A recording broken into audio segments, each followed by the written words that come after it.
Ladies and gentlemen, she's one of the queens of comedy from South Africa. Please give it up for Tewinge. Show some love, show some Nigerian love. Yeah.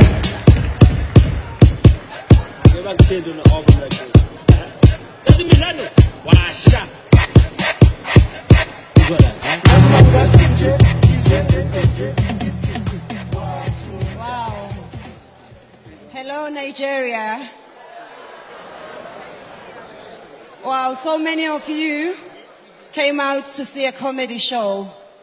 You are complaining about your current economic situation, but you have money for jokes.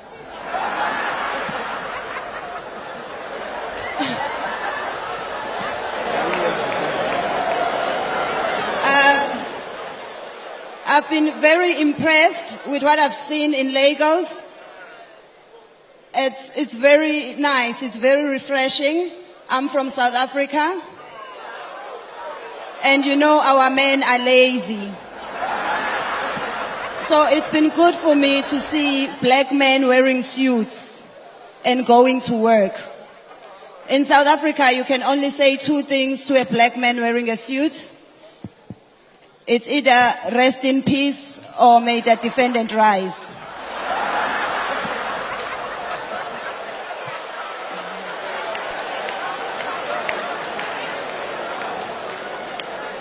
But fortunately, I was raised very well.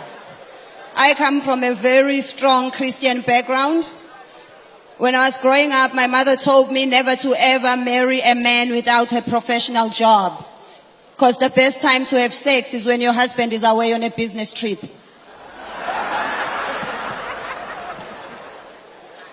And I'd like to apologize for xenophobia on behalf of the South African president.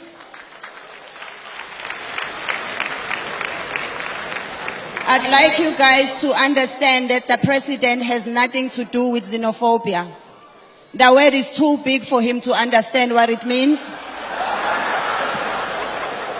He can't even read numbers and you expect him to understand xenophobia.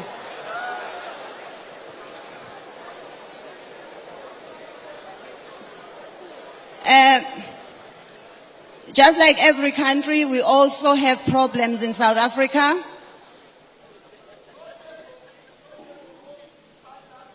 I married a white man, and it's not my fault. I blame my mother. She told me not to play in the mud. And a lot of my friends like to tell me that I'm a sellout. I'm not. I just prefer my man with a good job and a good credit record. And that is hard to find from South African men.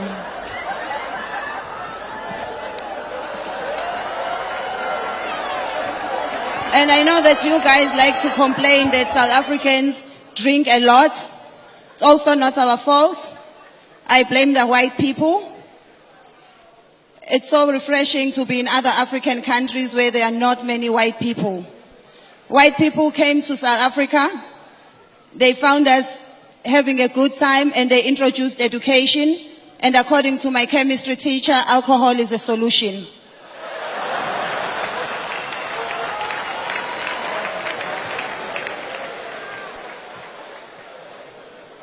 But we are trying to live together.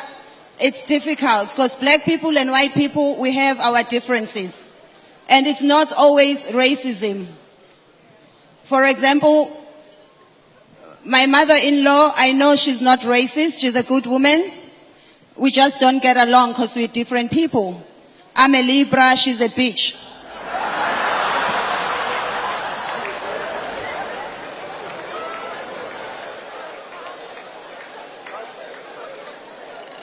There are many things that they do which I don't understand. For example, our white people work hard, make a lot of money, buy beautiful houses, and when they get time off from work, they go camping. We don't do that. I'm sure if you guys feel like sleeping on the floor, you just visit your cousins in Wari.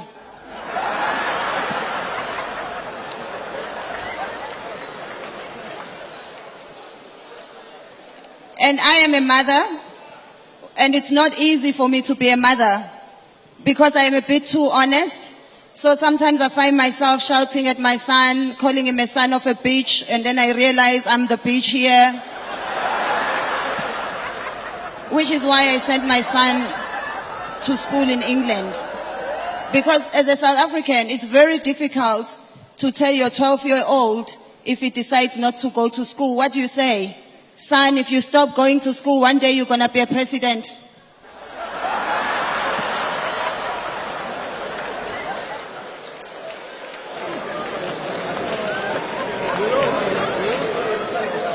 And it's very nice to see Nigerian men.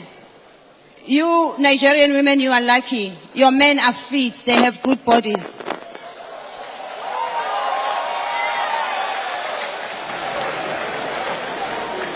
In South Africa, our men are too fat. Sometimes when I look at some of the naked Zulu men, you don't know whether to throw him a baby shower or to buy him a bra. We are even campaigning. We think our bride price should have new regulations. Fat men should pay double. Because even at toll gates, a truck pays more than a Mini Cooper. Do you guys know Kulubuse? President Zuma's son. The fat one.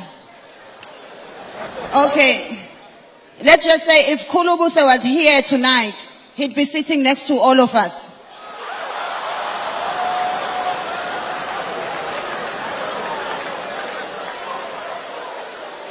And then you get a man like Kulubuse asking us for favors that we reserve for men with 6 packs.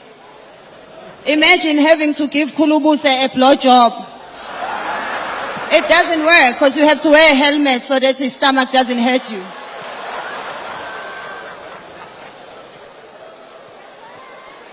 And I love how Nigerian women are so beautiful. We have a problem with our black men in general. You guys like to put us under a lot of pressure and tell us that we look more beautiful with 100% Indian hair. I'm from Durban, capital city of India. And I've never seen a bald Indian woman.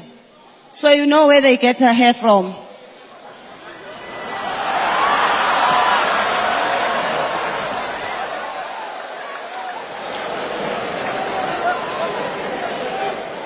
And I think as black women, we are beautiful in our different shades and different shapes. Which is why I would never waste my money going for surgery in order to improve my looks. I love myself the way God created me. For example, if you can look at me properly, my breasts are not the same size, and I'm okay with that. Because it means I can sleep with men who love big breasts and I can sleep with men who love small breasts. If you love big breasts, you play on the left. You love small breasts, you play on the right.